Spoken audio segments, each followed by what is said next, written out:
disons que je le vis difficilement, parce que ça fait 8 mois que je suis là. Il y a des hauts, il y a des bas, mais enfin bon, là, j'ai pas le droit d'aller à l'extérieur, ni en promenade, ni rien.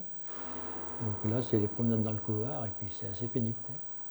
Et comme j'ai pas ni de visite, ni de téléphone, eh bien, la seule personne que je puisse appeler, c'est mon avocat, et puis c'est tout, quoi.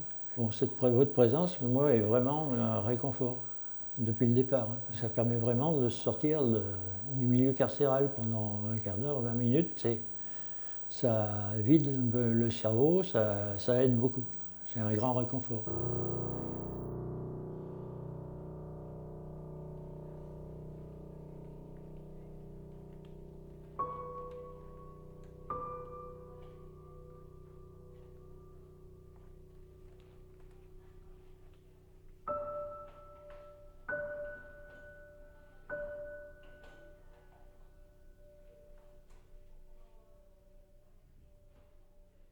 À mon arrivée à l'établissement, quand j'ai su qu'il y avait une équipe de bénévoles, je me suis beaucoup posé de questions et j'étais très réservée. À la fois venant d'une structure où on se posait des questions par rapport à qui sont les bénévoles, est-ce qu'ils sont habilités, bien recrutés, bien supervisés. D'autre part, parce que j'estimais que le travail des soignants était aussi d'accompagner les patients, que ça faisait partie de leur rôle. Et troisième raison, parce qu'effectivement, puisque nous accueillons des personnes détenues, il était important de se dire qu'est-ce que c'est que cette question-là et qui s'occupe de l'accompagnement des personnes soignées. Donc ça fait effectivement 10 ans que les petits frères des pauvres interviennent à l'EPSNF. Et dans un souci et une volonté de prendre en charge les personnes détenues, isolées, gravement malades et en fin de vie, ce qui est quand même des cas qui se reproduisent régulièrement à l'EPSNF. Effectivement, le fait d'avoir des patients détenus, on a une population qui est plus défavorisée, qui est plus isolée, qui est aussi souvent étrangères. Enfin, on en a une partie qui sont étrangères, qui ne parlent pas du tout français. Donc voilà, ça pimente un petit peu le quotidien par rapport à un service classique ou par rapport à une activité de consultation dans le privé. Et on a un petit peu plus voilà, et puis des patients un petit peu plus difficiles et à la fois faciles parce que très remerciants qu'on les soigne malgré qu'ils soient des détenus et qu'on les considère comme des êtres humains et pas comme des personnes incarcérées. Du fait de la spécialisation et de l'unicité de l'hôpital pénitentiaire de Fresnes en tant que soin de suite pour toute la population carcérale de France, nous avons des patients qui viennent de détentions extrêmement éloignées, ce qui réduit encore leur possibilité de visite. Quand nous avons des patients qui viennent de La Roche-sur-Yon ou qui viennent de Bordeaux, bien évidemment, la visite par leur famille est extrêmement rare quand il leur reste des membres de leur famille qui veulent bien se déplacer pour venir les voir, ce qui n'est pas toujours le cas.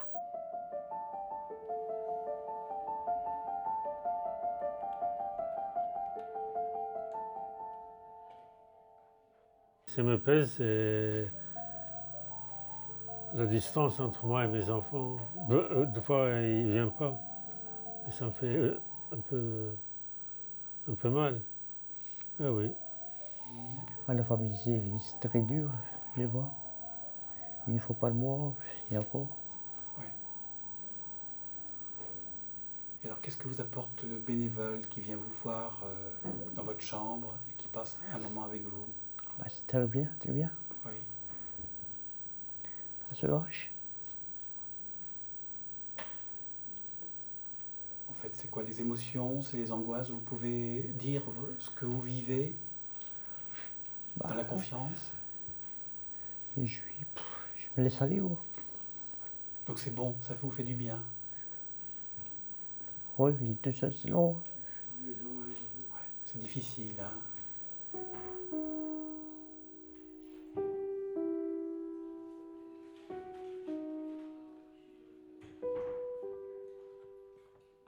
Nous, on est des soignants avec un projet de soins par rapport aux soignés.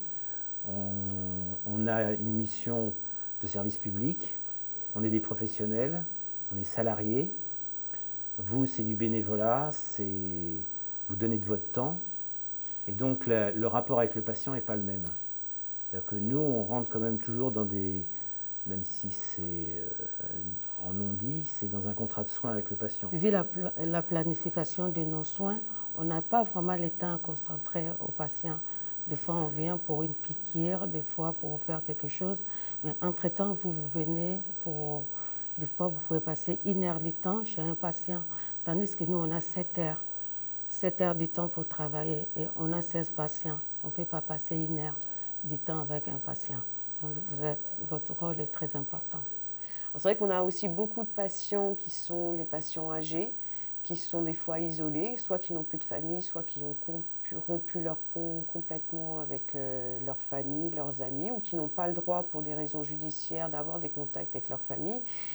Et c'est vrai qu'ils sont très demandeurs tous les jours quand on passe faire la visite, de discuter, parce que voilà, sinon ils sont isolés tout seuls dans leur chambre cellule, et qu'on n'a pas forcément le temps, nous, soignants, ni même l'envie de rentrer plus en détail à les écouter sur leur histoire, pourquoi ils sont dans la prison, pourquoi ils sont incarcérés, ou pourquoi ils ont coupé les ponts avec leur famille, ou quel traumatisme ils veulent nous partager avec nous. Et que c'est vrai que l'avantage d'avoir des personnes comme les petits frères des pauvres qui passent les voir, c'est vrai que ça nous permet, ça leur permet d'avoir une écoute à leurs problèmes, d'avoir une écoute juste pour parler avec quelqu'un qui est aussi de l'extérieur. Je pense que ça, c'est important, parce que c'est finalement le monde extérieur qui rentre à l'intérieur de la prison, et que du coup, ça leur fait aussi penser et réfléchir peut-être à ou après la prison, et à être moins isolés, on va dire. C'est bien ce que vous faites. On aimerait bien que des remplaçants qui viennent aussi. Comme ça, le jour où vous venez, par exemple, ça nous fait plaisir, vous savez, au lieu d'être enfermé dans la chambre. Quand vous venez, ça nous donne une image de l'extérieur. À l'intérieur, on ne peut pas lâcher beaucoup de mots non plus. Il y a des mots qu'on ne peut pas lâcher, nous, entre nous, avec les détenus. Même avec les surveillants, tout ça, on ne peut pas leur lâcher des mots. C'est quoi? C'est une sorte de confiance que vous accordez aux bénévoles? Oui, c'est une confiance. Dans le milieu là, du site, de la prison, hôpital-prison, on ne peut pas tout dire quand même. On en garde. À vous, on peut, sur le groupe de soutien, on peut en prononcer un peu plus. Aux bénévoles de l'association Les Petits Frères des Pauvres, la personne détenue ne va pas se priver de dire des choses. Elle va parler de son intimité, de sa vie personnelle. Et il n'y a pas d'enjeu pour elle derrière, puisque si elle souhaite mettre un terme à cette relation, elle le met, alors que même avec sa propre famille, elle ne pourrait pas se permettre ça, parce qu'une fois qu'elle a dit les choses, il peut y avoir des répercussions pour elle et des enjeux derrière, il faudra qu'elle l'assume. Les petits frères, vous êtes plus dans l'écoute empathique, pour être avec eux, avec ce qu'ils vont vouloir vous dire, vous communiquer, et vous recevez ça en leur donnant finalement simplement un terrain d'expression, un terrain de liberté où ils peuvent dire tout ce qu'ils veulent, sans qu'il y ait de jugement ou sans qu'il y ait derrière forcément une solution à trouver ou un acte à mettre en œuvre, des actions à mettre en œuvre. Je pense que la présence de l'association Les Petits Frères des Pauvres peut être une bonne chose pour l'établissement public de Fresnes. Ça leur permet aux détenus d'avoir quelqu'un à qui parler. Ça permet, même pour nous, en tant que surveillants, d'apaiser un petit peu les tensions qu'on peut rencontrer au sein de la détention.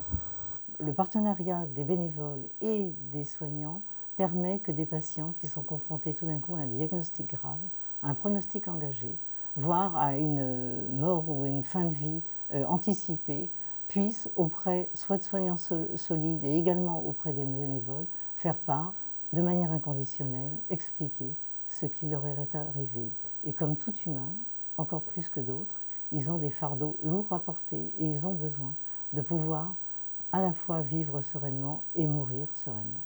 Pour moi, c'est un véritable plus. D'une part, ça leur fait une présence, un accompagnement chez ces patients qui ont des maladies chroniques graves, sinon ils ne resteraient pas longtemps hospitalisés. Et certains sont en soins palliatifs ou proches du soin palliatif, puisque quand même notre démarche est grâce à vous aussi, grâce au partenariat, de faire tout ce qui est en notre mesure pour avoir des libérations en cas de risque de mort très proche.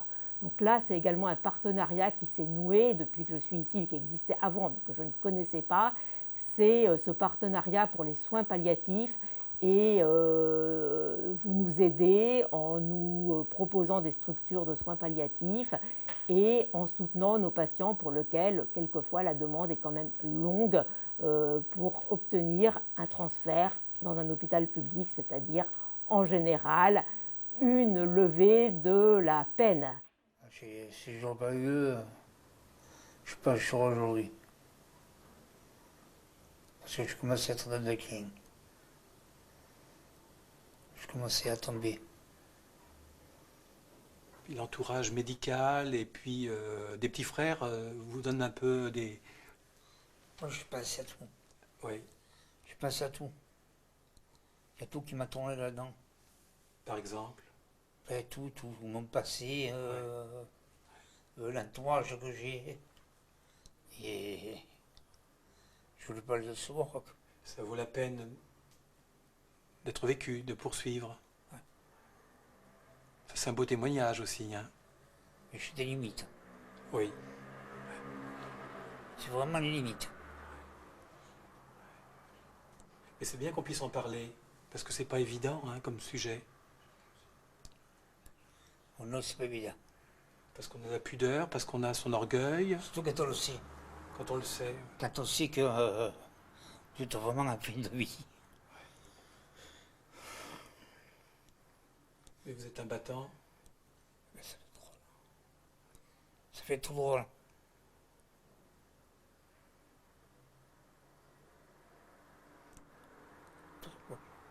Je ne vous montre pas, je suis officiellement.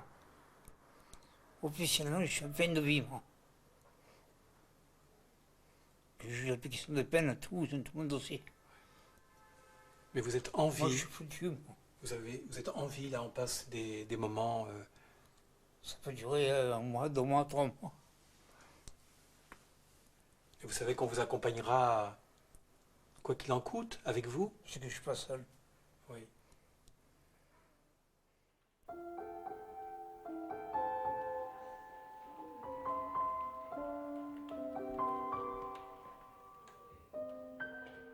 Plus les années passent, plus la demande est forte pour que vous interveniez auprès d'eux. Au-delà de l'intervention d'ailleurs auprès des patients directement, les petits frères des pauvres participent à la commission de relations avec les usagers et sont les porte-parole des patients détenus hospitalisés à l'EPSNF.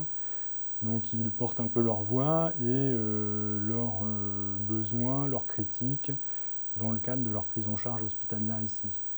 Les petits frères des pauvres participent aussi au conseil d'administration où en fait ils ont aussi cette voix représentative des patients et peuvent aussi à ce niveau-là aiguiller la politique de l'établissement, toujours au bénéfice de la prise en charge hospitalière des patients.